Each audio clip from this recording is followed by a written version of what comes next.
അപ്പൊ നമുക്ക് ഷീലാമ്മ അടുത്തുള്ളൊരു വിശേഷം ചോദിക്കാനുള്ള എന്താന്ന് വെച്ച് കഴിഞ്ഞാൽ, ഒരു തിരിച്ചു വരവിന്റെ കഥ എന്ന് പറഞ്ഞു കഴിഞ്ഞാൽ അത് വളരെ ഓർക്കുമ്പോൾ വളരെ സന്തോഷമുള്ള ഒരു കഥയാണെന്ന് ഷീലാമ്മ പറഞ്ഞ് ഒരു അറിവുണ്ട്. അതായത് തിരിച്ചു വന്നതിലുള്ളൊരു സാഹചര്യം, മനസ്സിനക്കരെ സിനിമ ചൂസ് ചെയ്യാനുണ്ടായ ഒരു സാഹചര്യം, അതൊക്കെ എന്തൊക്കെയാണെന്ന് നമ്മുടെ പ്രേക്ഷകർക്ക് വേണ്ടി ഒന്നും കൂടി.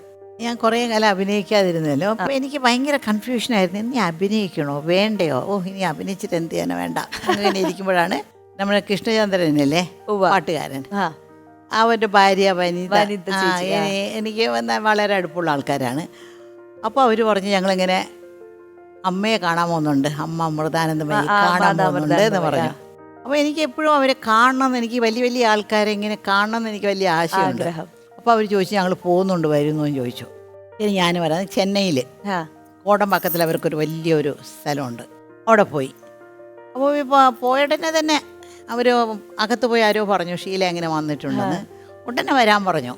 അപ്പം ഞാൻ ഒരുപാട് സമയം ഞാൻ സംസാരിച്ചു, അമ്മയോട് ഒരുപാട് സമയം സംസാരിച്ചു. അപ്പോൾ അങ്ങനെ അവർ എൻ്റെ മടിയിൽ കിടന്നു, എൻ്റെ മടിയിൽ ഇങ്ങനെ കിടന്നു. അയ്യോ എനിക്ക് അമ്മയെ പോലെയാണെന്ന് പറഞ്ഞ് ഇങ്ങനെ കിടന്നു. അതുകൊണ്ട് ഞാനിങ്ങനെ കെട്ടിപ്പിടിച്ചു. എനിക്ക് ഭയങ്കര ഒരു സന്തോഷം വെച്ചാൽ ഒരു എന്തോ ഒരു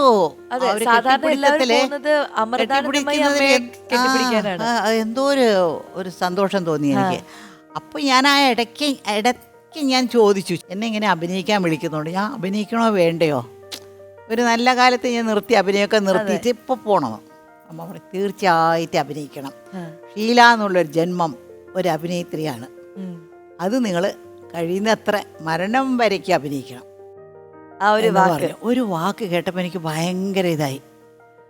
അപ്പോഴാണ് വീട്ടിലേക്ക് വന്നപ്പോൾ സത്യൻ അന്തിക്കാട് വിളിക്കുന്നു. ആ സമയത്ത് ഞാൻ വീട്ടിലേക്ക് വന്നു. സത്യൻ അന്തിക്കാട് വിളിച്ചു, ഇങ്ങനെ ഒരു പടം എടുക്കുന്നുണ്ട് എന്ന് പറഞ്ഞു.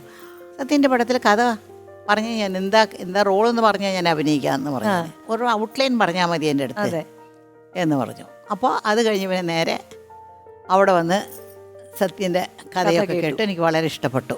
മനസ്സിനക്കരെ എന്നുള്ള പടമായിരുന്നു. അപ്പോൾ എനിക്ക് ഈ ജനങ്ങൾ എന്നെ എങ്ങനെ ഏറ്റെടുക്കും, തിരിച്ചു വന്നല്ലോ, അയ്യോ എന്തിനാ ഇവിടെ എന്താണ് വന്നത്, ഇരുന്നൂടെ എന്നൊക്കെ പറയുമോ എന്നൊക്കെ എനിക്ക് മനസ്സിൻ്റെ അകത്ത്. അപ്പോൾ ആദ്യം തന്നെ ഞാൻ തിയേറ്ററിൽ പോയിരുന്നു, റിലീസിൻ്റെ അന്ന് തിയേറ്ററിൽ പോയി, ആരും അറിയാതെ പോയി. അവിടെ ബാൽക്കണിയിലിരുന്നു, ഞാനുണ്ടായിരുന്നു, വേറെ 2-3 പേര് എൻ്റെ ഫ്രണ്ട്സൊക്കെ ഉണ്ടായിരുന്നു, പോയിരുന്നു.